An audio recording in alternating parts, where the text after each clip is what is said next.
नमस्कार। आप सभी का बहुत बहुत स्वागत है। आज का हमारा विषय है ज्ञान विज्ञान की रेखाओं का अध्ययन। देखिए, ये ज्ञान विज्ञान की रेखाएं कहाँ उभरती हैं। ये हमारा मरकरी, यह वेल डेवलप्ड होना चाहिए, विकसित सुविकसित। और यहाँ पर ज्ञान विज्ञान की रेखाएं उभरती हैं, जिन्हें मेडिकल स्टिग्मा भी कहा जाता है।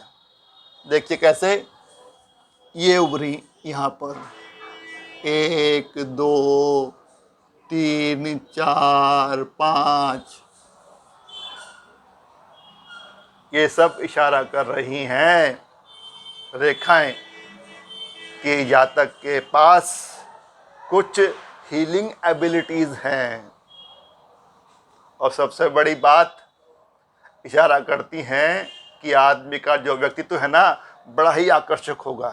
एक और ख़ास बात, वो मल्टी लिंग्विस्टिक होगा, उसको कई भाषाओं की जानकारी होगी, और साथ में ये हीलिंग एबिलिटीज़ भी। लेकिन लगता है जैसे बात करते हैं मेडिकल स्टिग्मा की, केवल मेडिकल से रिलेटेड कुछ वर्ड है ये, कुछ फील्ड है ये। ऐसा नहीं है। ये रेखाएं तो बस बता रही हैं, इशारा कर रही हैं कि जातक के पास क्षमता है। किस बात की क्षमता? दूसरों को हील करने की। कैसे हील करेगा दूसरों को? भाई, डॉक्टर भी हील करता है, नर्स भी हील करती है, बड़े बड़े वैज्ञानिक हैं, वो नए नए आविष्कार करते हैं, वो भी दुनिया के लिए, मानवता के लिए कुछ उपयोगी चीज़ें खोज कर लाते हैं। पूरी मानवता का भला होता है। इंजीनियर हुआ, डैम बनाएंगे बड़े बड़े, और रेलवे ट्रैक्स बना रहे हैं, ब्रिजेस बना रहे हैं, तो सब कुल मिलाकर मानवता की भलाई हो रही है, लोगों की भलाई हो रही है। इवन कि यदि आप साहित्य के क्षेत्र में हैं, आप लेखक हैं, कवि हैं, आपके पास भी हीलिंग टैलेंट है। हो सकता है यदि आपके पास ये रेखाएं उभरती हों, तो किसी के हाथ में भी हो सकती हैं, आपके हाथ में भी, मेरे हाथ में भी। मतलब कोई एस्ट्रोलॉजर है, उसके हाथ में भी हो सकती हैं, कोई पामिस्ट है, उसके हाथ में भी हो सकती हैं।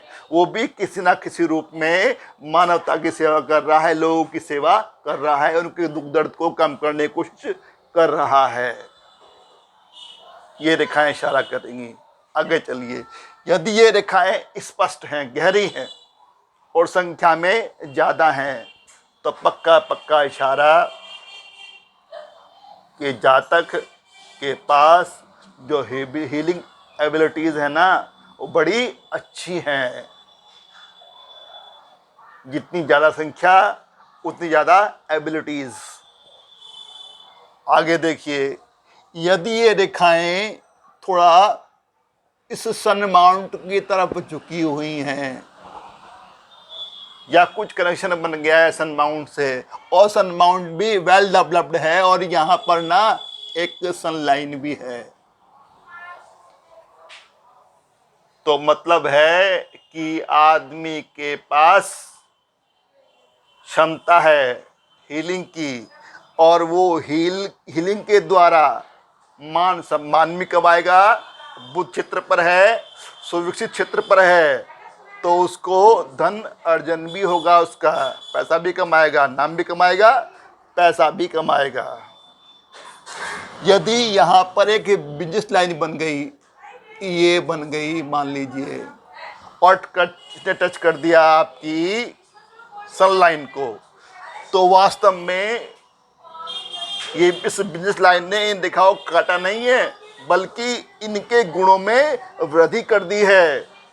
ये पक्का इशारा कर रहा है कि आदमी को धन तो मिलेगा ही, साथ में सफलता ही मिलेगी, यश भी मिलेगा, मान सम्मान भी पक्का पक्का मिलेगा। और यदि ये रेखाएं ऊपर की तरफ थोड़ी नुकीली हो गई हैं और वो तीर जैसी बन गई हैं, तो इसका इशारा है कि आदमी जिस फील्ड में भी है, मान लीजिए कवि है, वो कोई रचना कर रहा है किसी कविता की, तो उसके वो भाव में बहुत गहरा उतर जाएगा। यदि ये ऊपर से बहुत नुकीली है, तीर जैसी हैं तो, या कोई वैज्ञानिक है, रिसर्च कर रहा है, कोई शोध कर रहा है, तो वो बिल्कुल उस विषय की गहराई में चला जाएगा, पूरी दुनिया को भुला देगा। मतलब अच्छा गुण है ये।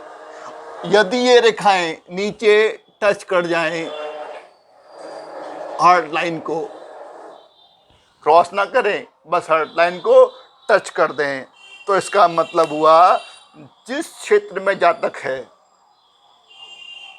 चाहे मेडिकल में है, चाहे इंजीनियरिंग में है, चाहे दूसरे फील्ड में है, मान लीजिए कोई कवि है, तो जो रचना कर रहा है ना, वो रचना बड़ी लोकप्रिय होगी, लोग उसको बहुत पसंद करेंगे। अब उसको यश भी मिलेगा, मान ही मिलेगा और पैसा ही मिलेगा। यदि कोई रिसर्चर है, उसने खोज की, उसने कोई नया आविष्कार किया, उस आविष्कार को लोगों से स्वीकार्यता मिलेगी, वो बड़ा पॉपुलर होगा, मान सम्मान ही मिला, मान लो नोबेल प्राइज़ मिल गया, साथ में पैसा ही मिला, और वो पैसा भी कमाया और खूब धन भी कमाया, अगर हर लाइन से टच कर गई है। एक और बात, रेखाएं स्पष्ट होनी चाहिए। अगर वो थोड़ी फेडेड हैं या स्पष्ट नहीं हैं, तो गुणों में कमी आ सकती है। तब हो सकता है कि जातक को सफलता थोड़ी देरी से मिले, मान सम्मान इज्जत थोड़ा देरी से मिले, धन थोड़ा देरी से मिले, लेकिन हृदय रेखा को ये काटे ना। तो जब भी हमारे हाथ में मरकरी माउंट पर ये रेखाएं उभरें, तो इशारा करती हैं कि हमारे पास कुछ हीलिंग एबिलिटीज़ हैं। आशा करता हूँ आपको ये बातें समझ आ गई होंगी। आपने समय निकाला, वीडियो को देखा, आपका बहुत बहुत आभार, दिल से बहुत बहुत धन्यवाद। और अगली वीडियो में एक नए विषय के साथ जल्दी मिलते हैं। तब तक के लिए सी यू, नमस्कार, थैंक यू, शुक्रिया।